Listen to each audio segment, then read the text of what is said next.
Alors je reviens juste en arrière, parce que ça avance sans que je ne fasse rien. Bonjour à toutes et tous. Alors, vous avez déjà un peu abordé par certaines de vos questions les enjeux d'aménagement qui ont été touchés du doigt aussi avec les réseaux, etc., dans certaines interventions juste avant. Mais moi, mon intervention, justement, va se centrer sur ces questions d'aménagement et de comment, finalement, dans le contexte de changement climatique, l'occupation des littoraux est réinterrogée finalement dans ses formes, dans ses stratégies. Mais avant de peut-être présenter la manière dont certains territoires essaient de se réinventer finalement, de certains territoires littoraux essaient de repenser leur aménagement pour s'adapter aux conséquences du changement climatique, eh bien je voudrais quand même rapidement recontextualiser un petit peu historiquement et géographiquement l'occupation des littoraux pour tout simplement bien comprendre dans quelle situation nous nous trouvons, quels sont les héritages finalement de l'histoire de l'occupation progressive des littoraux au cours du temps. Alors, j'essaierai d'aller vite, mais simplement rappeler que les littoraux ont été l'objet au cours des derniers siècles. On peut dire que ça commence au XVIIIe siècle, même si dès le Moyen-Âge, il y a des poldérisations par des ordres monastiques, etc. Et finalement, l'anthropisation, la conquête des espaces littoraux par les sociétés est déjà active, mais il y a un changement d'échelle à partir du XIXe siècle et au cours du XXe siècle. J'en ai mis quelques images un peu emblématiques ici pour les résumer par des archétypes. Évidemment, une urbanisation très importante de ces territoires, dont la photographie en haut à gauche, la Côte d'Azur, avec l'aéroport de Nice qui a été poldérisé sur la mer, est un peu emblématique. Cette urbanisation continue de la Côte d'Azur. Évidemment, le développement de l'activité touristique sur les littoraux a contribué aussi à cette urbanisation et à cette anthropisation des espaces littoraux. La photographie du bas que vous reconnaissez avec la Grande Motte l'illustre également, et il a été fait référence tout à l'heure au plan, à la mission Racine qui a lancé finalement la mise en tourisme de la côte languedocienne à partir des années 60. Mais aussi certains territoires littoraux qui se sont industrialisés, qui ont pu accueillir des industries lourdes. La photographie tout là-bas représente le port de Dunkerque et la zone industrielle-portuaire de Dunkerque. Donc autour de tout un tas de ports, eh bien, des industries lourdes qui se sont développées et qui ont elles aussi contribué à une transformation en profondeur de ces territoires littoraux. Donc tout un tas de processus qui ont contribué à une transformation lourde de ces espaces littoraux. De manière générale, à l'échelle nationale, les territoires littoraux sont des territoires qui accueillent une part importante de la population, 10% de la population sur 4% du territoire. Si on concerne, on inclut uniquement les communes littorales, pardon. Toutes les communes littorales représentent 4% de la superficie du territoire, mais elles accueillent 10% de la population. Donc, ça signifie aussi que ce sont des territoires qui sont plus densément peuplés en moyenne que les autres territoires français. Et également que l'artificialisation des terres y est, elle aussi, supérieure à la moyenne française. Donc, un certain nombre d'indicateurs qui, finalement, là aussi, nous font toucher du doigt l'importance des enjeux concentrés sur ces espaces. Et forcément, qui dit concentration d'enjeux sur ces espaces dynamiques, comme il a été rappelé tout à l'heure, les littoraux, ils bougent, ils sont dynamiques, etc., par nature, eh bien, l'implantation massive d'enjeux humains, économiques, etc., d'infrastructures diverses et variées, et dans un contexte, en plus de changement climatique, eh bien, va avoir tendance à accroître les risques auxquels les sociétés sont concernées. Et donc, on pourrait considérer que, finalement, cette espèce de mutation assez radicale des littoraux en deux siècles, eh bien, les a fait passer d'un territoire du vide, pour reprendre la célèbre formule de l'historien Alain Corbin, à un territoire du trop-plein. C'est-à-dire qu'il y a tout un tas, maintenant, d'espaces littoraux qui sont saturés de population, d'infrastructures, de constructions, construction, etc. Et donc, forcément, en termes d'exposition aux aléas, ça va poser un certain nombre de problèmes. D'autant que si on essaie de résumer un peu tout cela avec cette figure, eh bien, on peut voir une espèce de conflagration entre deux dynamiques. Vous avez ici... Voilà. Ici, vous le voyez, la tendance à l'évolution de l'occupation humaine du littoral. Qu'est-ce qu'on constate au fil du temps? On constate que l'occupation humaine a eu tendance, vous le voyez, ici c'est la proximité du littoral, et donc l'occupation humaine a eu tendance au fil du temps à se rapprocher de la côte, du trait de côte. C'est-à-dire qu'en général, les villages historiques étaient situés en arrière du littoral, et puis progressivement, au fil du temps, notamment les stations balnéaires ont conquis le front de mer, et il y a tout un tas de communes qui présentent cette situation de doublet caractéristique, avec le village initial quelques kilomètres dans l'intérieur des terres, et puis la station balnéaire qui est projetée sur le trait de côte même, avec les toponymes de... on peut penser à Canet ici, Canet-Plage, bon voilà, ça c'est typique, le village ancien un peu dans l'intérieur et la station balnéaire sur le trait de côte. Et donc une tendance des sociétés humaines à se rapprocher du trait de côte pour l'exploiter, pour en tirer profit, bénéfice, etc. Et puis la tendance au recul du trait de côte qui produit quoi? Eh bien qui produit cette rencontre entre la dynamique régressive du trait de côte, pas partout, mais en certains endroits, et puis la conquête, finalement, de ce territoire littoral par des activités humaines, par des infrastructures, etc. Et donc tout cela, ça produit une situation de risque accru entre ces dynamiques naturelles dont certaines sont accrues par les conséquences du changement climatique, et puis les dynamiques de conquête humaine du littoral.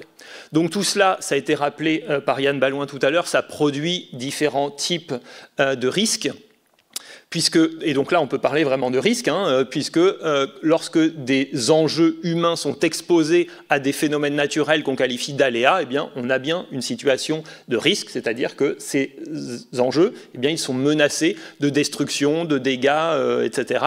Et donc quelques images emblématiques, à la fois de ce risque de recul du trait de côte. Donc Yann Balouin rappelait tout à l'heure le pourcentage de linéaires côtiers en France concernés par le recul du trait de côte, c'est 1/4 du littoral, donc c'est effectivement conséquent, avec évidemment des équipements,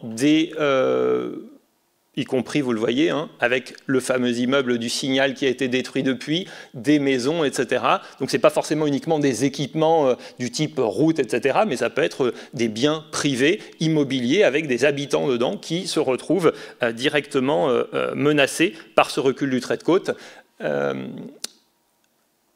Bon, vous avez vu plein d'images finalement déjà de cette mesure du recul du trait de côte. Bon, moi j'avais pris cette image de Sainte-Marie, où on voit aussi entre 1963 et 2021, cette tendance érosive qui est assez nette. Alors, du point de vue de l'exposition des enjeux humains, justement, le CEREMA, dans une étude récente, a essayé de chiffrer les biens qui seraient menacés à divers horizons de temps par justement cette tendance au recul du trait de côte. Donc ce qui a été mis en évidence, c'est ce que représente cette cartographie, donc c'est qu'à l'horizon 2050, on estime à un peu plus de 5000 logements et 1400 locaux d'activité, le nombre de logements et de locaux d'activité qui pourraient être affectés à l'échelle de la France métropolitaine et ultramarine. À l'horizon 2100, vous voyez que les chiffres explosent. Alors, c'est un peu particulier parce que le scénario qu'a retenu le CEREMA à l'horizon 2100, c'est un scénario, donc augmentation du niveau de la mer plus 1 mètre et plus aucune infrastructure de protection. Donc ça veut dire qu'il considère qu'il n'y a plus la présence des digues, des enrochements, etc., qui protègent un certain nombre de biens. Donc c'est un scénario qui peut être considéré comme peut-être un peu radical. Donc je ne m'attarde pas trop là-dessus. Et c'est pour ça que j'ai choisi plutôt ici, la carte qui est représentée ici, vous le voyez, c'est le scénario 2050. Et vous voyez que les Pyrénées-Orientales, sur le littoral occitan, eh bien, c'est le département qui, à cet horizon, compte le plus de biens qui seraient menacés par le recul du trait de côte. L'autre risque qui a été évoqué tout à l'heure et qui est majeur également, c'est le risque de submersion marine. Effectivement, hein, on estime à 1,5 million d'habitants et un peu moins d'1 million d'emplois qui seraient exposés à ce risque. Et puis, on le sait, hein, il y a régulièrement, à l'occasion de tempêtes majeures, de véritables catastrophes qui se produisent sous forme de submersion marine. La tempête Xynthia en 2010 l'a rappelé avec les dégâts considérables et les victimes importantes qui ont été occasionnées par cette tempête. Malgré ce contexte de risque important pour ces territoires littoraux, eh bien, la tendance que j'esquissais tout à l'heure d'attractivité très forte des territoires littoraux, eh bien, ne se dément pas. Ce désir de rivage est toujours très fort et dans une thèse qui a été soutenue en 2022, donc qui est toute récente, eh bien, une géographe a étudié l'évolution des marchés fonciers immobiliers sur les territoires littoraux et elle montre qu'il n'y a pas de signal prix lié à ces risques littoraux, c'est-à-dire que l'accroissement de ces risques littoraux, l'accroissement de l'exposition de tout un tas de biens et d'espaces à ces risques littoraux, eh bien, ne fait pas qu'on verrait une baisse des prix du foncier ou de l'immobilier de manière générale sur ces territoires littoraux. Alors, ponctuellement, il peut y avoir des baisses de prix dans certains secteurs, notamment les secteurs en zone rouge ou dans lesquels la construction n'est plus du tout possible, mais en fait, ça reporte la pression immobilière sur d'autres secteurs et du coup, ça fait même enchérir les prix sur ces secteurs qui sont toujours constructibles. Donc ça veut dire que, vous le voyez, l'attractivité des littoraux, eh bien, elle est toujours extrêmement forte. On s'arrache toujours, hein, pourrait-on dire, les biens les mieux localisés, l'aménité qui est la vue sur mer, la proximité de la côte est toujours extrêmement recherchée par les Français. Alors, historiquement, l'occupation du milieu littoral par les sociétés humaines s'est accompagnée d'une tendance à essayer de fixer le trait de côte, puisqu'on rappelait tout à l'heure que le littoral, le trait de côte, il est naturellement mobile, c'est un milieu dynamique, c'est un milieu instable, mais pour l'occuper, pour l'exploiter, pour le mettre en valeur, eh bien, les sociétés humaines ont dû justement essayer de le fixer, de le stabiliser. Parce que s'il n'était pas stabilisé, ben, on ne pouvait pas investir dans des projets de bonification agricole, on ne pouvait pas urbaniser, on ne pouvait pas implanter des infrastructures, etc., de transport, des logements et autres. Donc, eh bien, la tendance majeure qui a accompagné la prise de possession des littoraux par les sociétés humaines, c'est aussi ce qu'on appelle le développement d'ouvrages de défense contre la mer, c'est-à-dire tout un tas de constructions d'ouvrages en dur pour essayer de fixer le milieu littoral. Donc vous en voyez un certain nombre d'exemples ici, hein, des digues, des enrochements en avant-côte, des épis perpendiculaires à la côte, etc. Bon, vous le voyez qu'ils sont quand même nombreux. Hein. Bon, Yann, tout à l'heure, tu disais 25%, enfin, je ne sais plus quel intervenant disait 25%. Moi, j'avais 30% hein, du linéaire côtier. Est-ce que c'est moi qui ai tout cassé ?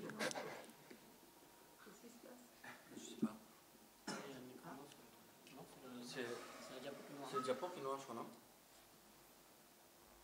Ouais, c'est le diapo. Bon, donc ça va, c'est pas cassé.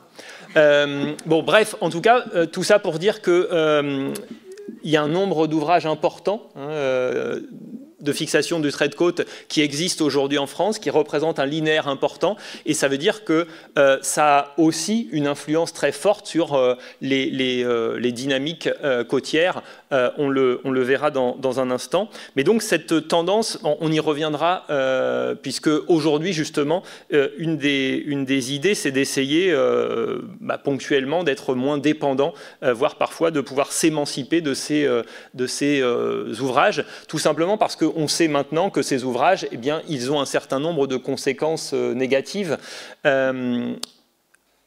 La dérive littorale a été évoquée tout à l'heure, hein, ça c'est le grand classique qui est bien connu, hein, mais donc les épis comme ça, perpendiculaires au trait de côte, eh bien, ils ont tendance à favoriser l'engraissement des plages en amont, mais au contraire à accentuer l'érosion du trait de côte à l'arrière, à l'aval de cet ouvrage. Donc en fait, ils ne résolvent pas à proprement parler le problème, mais ne font que le déplacer. Et d'ailleurs, c'est pas pour rien si en général, les épis, ils vont toujours en série. Pourquoi? Parce qu'on fait un épi et puis du coup ça atténue le problème en amont mais ça l'augmente en aval et du coup on va créer comme ça d'autres épis pour essayer d'enrayer le problème créé par le précédent, etc. Donc finalement, ça c'est une première limite. Évidemment, ces ouvrages, ils ne sont pas des protections absolues, hein.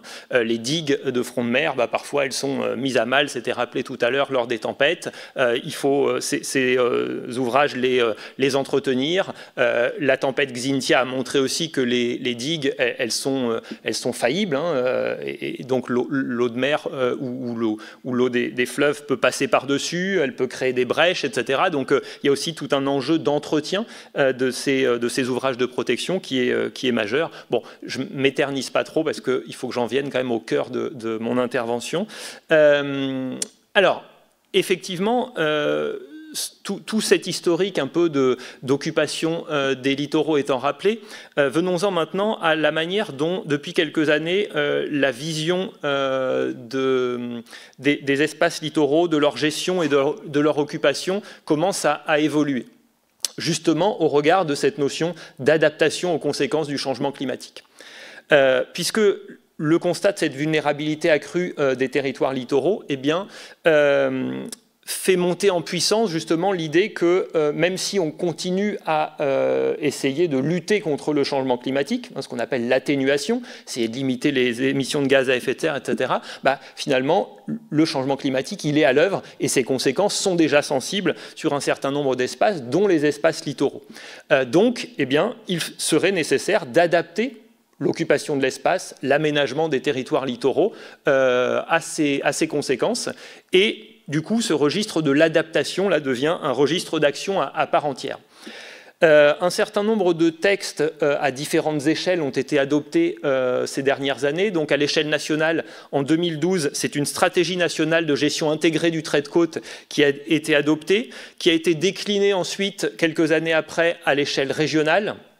Donc, avec ces deux textes, à l'échelle nationale comme à l'échelle régionale, l'idée c'est qu'on passe d'un paradigme plutôt de la lutte contre la mer, avec les constructions de moyens de protection, de défense, etc., que j'évoquais juste avant, plutôt avec l'idée de vivre avec la mer, ses excès, vivre avec la dynamique littorale, la mobilité des milieux littoraux, et donc essayer de favoriser la résilience de ces territoires littoraux. Alors, résilience à la fois des milieux littoraux naturels, mais aussi résilience des sociétés et des territoires littoraux aménagés, hein, de manière un peu plus globale.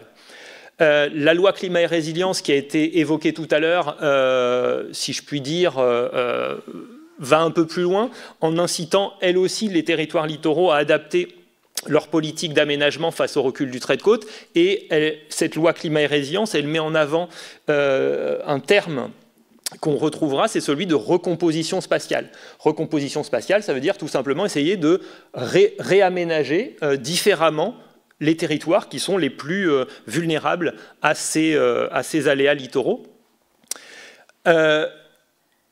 tout à l'heure était évoqué le décret liste. Alors cette loi climat et résilience, effectivement, elle a été donc elle a tout un chapitre sur les littoraux important, et en 2022 et 2023, elle a été suivie par des décrets qui ont créé une liste des communes qui doivent adapter leur politique d'aménagement justement à ces risques littoraux et notamment au recul du trait de côte. Donc c'était évoqué juste dans l'intervention précédente, hein, et notamment en réponse à ma question. La commune de Collioure, vous l'avez vu, fait partie, a décidé d'intégrer en fait ce décret liste.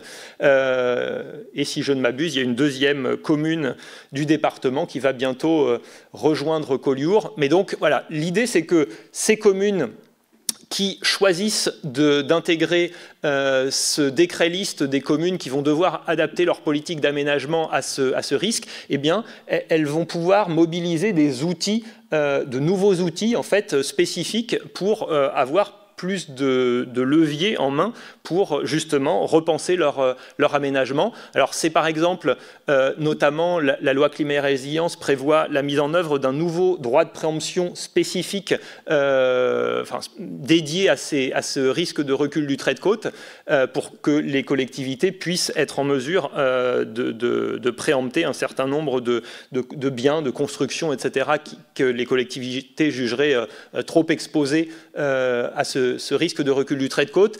Il y a aussi la possibilité d'élaborer une stratégie locale de gestion intégrée de recul du trait de côte. Donc voilà, l'idée de donner aux communes qui intègrent ce décret liste eh bien, des outils pour avoir les moyens finalement de repenser l'aménagement de leur territoire dans les années à venir.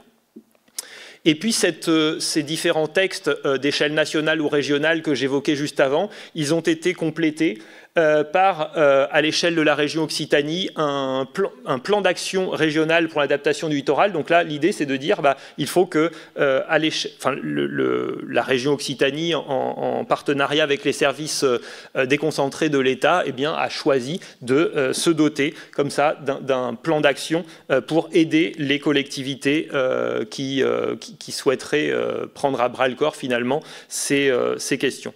Donc ça, c'est un peu le cadrage, si vous voulez, le cadrage à l'échelle nationale et régionale des textes, des plans d'action qui impulsent un changement un peu de modèle d'aménagement. Ensuite, voyons un peu concrètement comment ça peut se décliner opérationnellement. Ce nouveau paradigme un peu général que j'évoquais, eh bien, il va se traduire par différentes modalités de gestion, d'aménagement ou de réaménagement des territoires littoraux. Par exemple, on évoquait la multiplication au fil du temps de ces ouvrages de défense contre la mer. Alors ça, c'est pas encore très répandu, mais dans un certain nombre de cas, donc là c'est dans une station balnéaire entre Barcelone, au sud de Barcelone, à Calafell, eh bien la collectivité a fait le choix de déconstruire une partie de sa promenade littorale qui finalement fixe la plage, et puis de déconstruire aussi un brise-lames, qui se situe là juste en avant de sa promenade pour, comme c'était évoqué tout à l'heure, justement redonner de la mobilité à la plage et à la dune, redonner une forme de résilience à ce système naturel que la promenade avait, avec cette promenade de front de mer, les enrochements, etc., avait eu tendance à fixer et à artificialiser.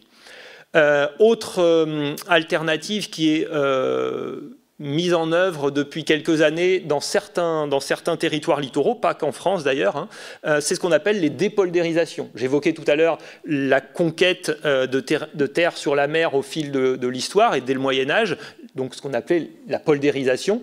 Eh bien aujourd'hui, l'idée c'est de dire peut-être que dans le contexte actuel d'élévation du niveau de la mer, il n'est plus raisonnable de vouloir défendre à tout prix ces territoires qu'on a conquis sur la mer, parce que au fil des tempêtes, eh bien il y a des intrusions d'eau de mer, les cultures sont malmenées, les digues qui protègent ces territoires sont de plus en plus coûteuses à entretenir, etc.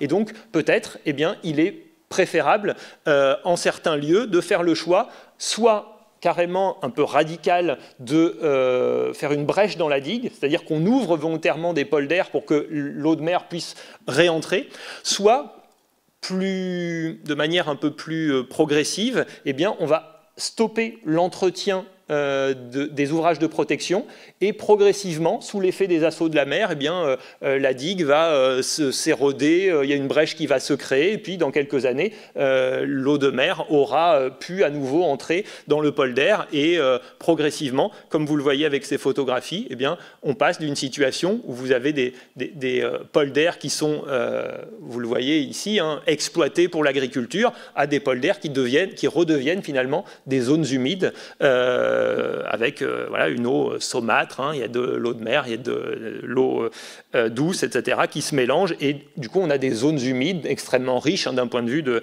la biodiversité qui vont se développer sur ces espaces et donc ça c'est un choix qui peut paraître un peu radical et qui d'ailleurs est contesté par certains usagers, certains habitants des territoires concernés, mais qui commence à être mis en œuvre dans certains territoires. Également, ça a été évoqué tout à l'heure, bon, la mise en œuvre de gestion souple des dunes, hein, en ayant recours au génie écologique, les fameuses ganivelles que vous connaissez toutes et tous et dont on a vu déjà un certain nombre d'illustrations, mais aussi essayer de favoriser la revégétalisation des dunes hein, pour les fixer naturellement. Bon, donc là, avec cette gestion souple, on essaie de favoriser la reconstitution des dunes, hein, puisque ces ganivelles vont constituer des pièges à sable naturels, et puis, mais en même temps, ça maintient cette mobilité naturelle de la dune. Donc, de plus en plus, effectivement, favoriser ce type de solution douce.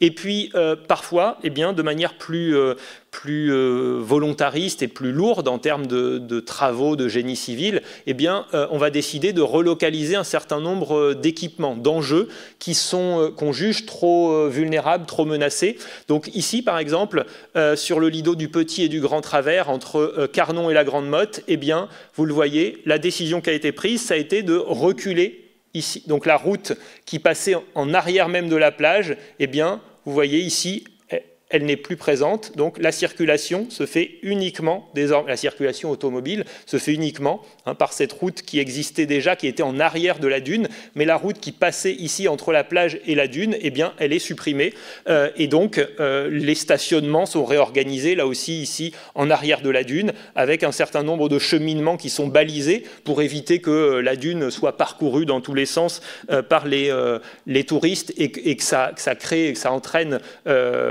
l'érosion de cette dune. Donc voilà comment là on peut faire le choix de reculer un certain nombre d'infrastructures routières par exemple, mais aussi parfois c'est carrément des quartiers entiers qui étaient situés sur le littoral dans des zones à risque qui vont être supprimés. Après la tempête Xynthia de 2010, la commune de La Faute-sur-Mer, vous vous souvenez de cette commune, puisque elle a été très médiatisée, notamment avec le procès hein, du maire de la commune. C'est la commune qui a été la plus durement touchée par la tempête Xynthia, avec des dégâts importants, un nombre de victimes très important. Eh bien, vous voyez que dans cette partie du territoire, là, entre l'océan et l'estuaire du Lay, ici, eh bien, il y a toute une zone qui a été désurbanisée. Vous voyez, ici, tous ces petits carrés noirs que vous voyez là, c'était des maisons. C'était une zone basse, hein, une cuvette qui a été très inondée avec beaucoup de sinistrés. Et donc, là, l'idée, c'est de dire, vous voyez ici, dans cette zone, désormais, il n'y a plus de construction. L'État a fait le choix de racheter l'ensemble des biens immobiliers, de les déconstruire et les habitants ont dû se reloger hors de cette zone considérée comme trop risquée. Et c'est un golfe qui a été aménagé à l'emplacement donc de cet ancien quartier. Autre exemple pour illustrer un petit peu ces stratégies d'adaptation des territoires littoraux aux risques auxquels ils sont exposés. Et là, ça s'inscrit vraiment dans une réflexion sur l'adaptation un peu globale d'un territoire aux conséquences du changement climatique. C'est en Seine-Maritime. C'est la commune de Quiberville. Vous en avez peut-être déjà entendu parler parce que c'est un territoire qui est assez pionnier en la matière en France. Donc sur ce territoire de Quiberville, vous le voyez ici, vous avez avez un camping, c'est un camping municipal qui est situé juste en arrière de la plage, dans la vallée de la Saône, que vous voyez ici, hein, qui est un petit fleuve côtier qui se jette ici dans la mer, mais par une buse, vous le voyez, hein, sous la plage. Là, donc c'est une embouchure qui est extrêmement contrainte, ce qui accroît en fait le risque d'inondation par débordement de cours d'eau, mais aussi par submersion marine. Et donc, ce camping, il était régulièrement inondé. Et en 1999, c'est la photographie ici, ce camping est à nouveau inondé et la préfecture dit à la commune, eh bien, à la prochaine inondation, on ne vous autorisera plus à réouvrir. Et donc, ça a été un peu l'électrochoc pour le territoire qui s'est dit, comment fait-on?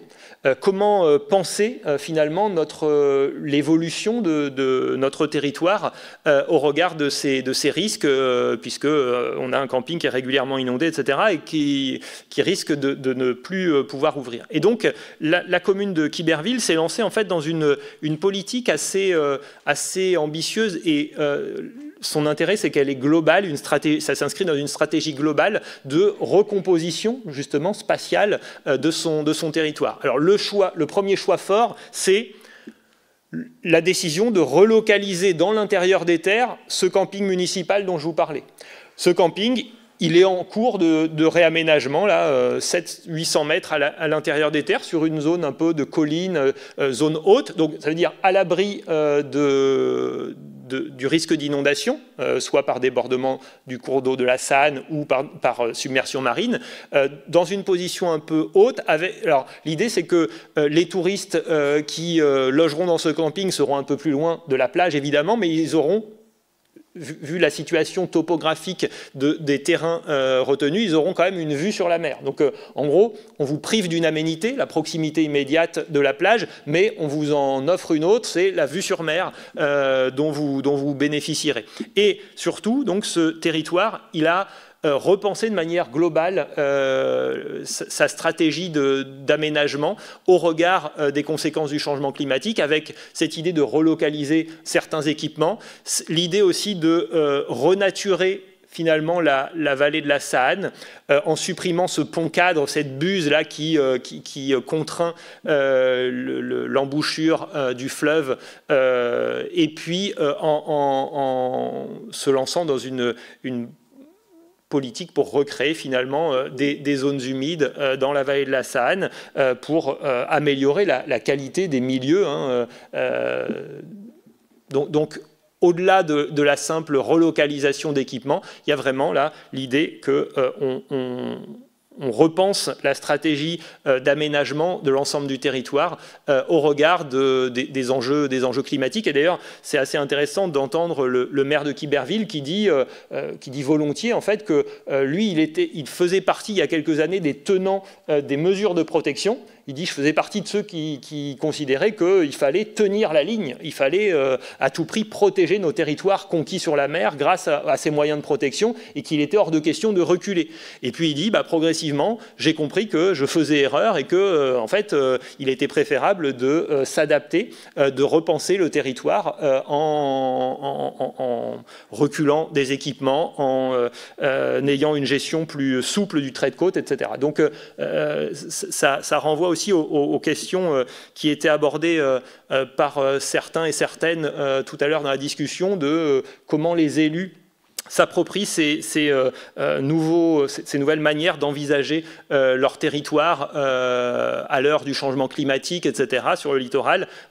Évidemment, ça suscite plein de réticences, on pourra y revenir dans les discussions, mais il y a certains territoires dans lesquels la prise de conscience s'est faite et qui ont enclencher finalement des transformations de l'aménagement de leur territoire. Bon, là, je passe parce que je vois que j'ai déjà parlé sûrement un peu trop longtemps, et je voudrais juste terminer par deux exemples chez nos voisins espagnols et catalans, alors qui sont deux exemples qui donc de formes de réaménagement, de renaturation d'espaces littoraux qui ne sont pas motivés par la prise en compte des effets du changement climatique, mais qui sont assez intéressants néanmoins. Donc le premier, c'est la suppression du Club Med du Cap de Creus, qui a conduit, vous le voyez, hein, en comparant les deux photographies, à renaturer cette zone littorale en supprimant les logements, les infrastructures, etc. de ce village vacances. Et puis, le dernier exemple que je voulais évoquer, c'est sur la commune de l'Estartite, un projet de lotissement qui, donc vous le voyez là, vous apercevez le front urbain, là, les constructions qui existaient, et ici, vous aviez des voiries qui avaient été construites pour tout simplement accueillir là, des constructions, des habitations, et finalement, bon, au vu aussi d'un contexte immobilier qui était un peu moins porteur, mais la décision qui a été prise, vous le voyez quand on compare cette photographie en 2020, eh bien c'est de non seulement renoncer à l'urbanisation de cet espace, mais aussi de déconstruire ces voiries pour reconstituer une zone humide. Et donc ça renvoie aussi à l'idée que eh bien, cette portion du littoral, là, en recréant une zone humide, eh bien, pourra jouer pleinement ce rôle de zone tampon qui était évoqué tout à l'heure, hein, en pouvant stocker des eaux en période de submersion marine, en atténuant les effets des tempêtes, etc. Donc là aussi, on voit comment, dans un certain nombre de territoires, des décisions peuvent être prises pour enrayer un peu cette tendance que j'évoquais tout à l'heure à l'artificialisation des territoires littoraux et essayer de les adapter aux risques qui vont croissant dans le contexte de changement climatique. Je vous remercie.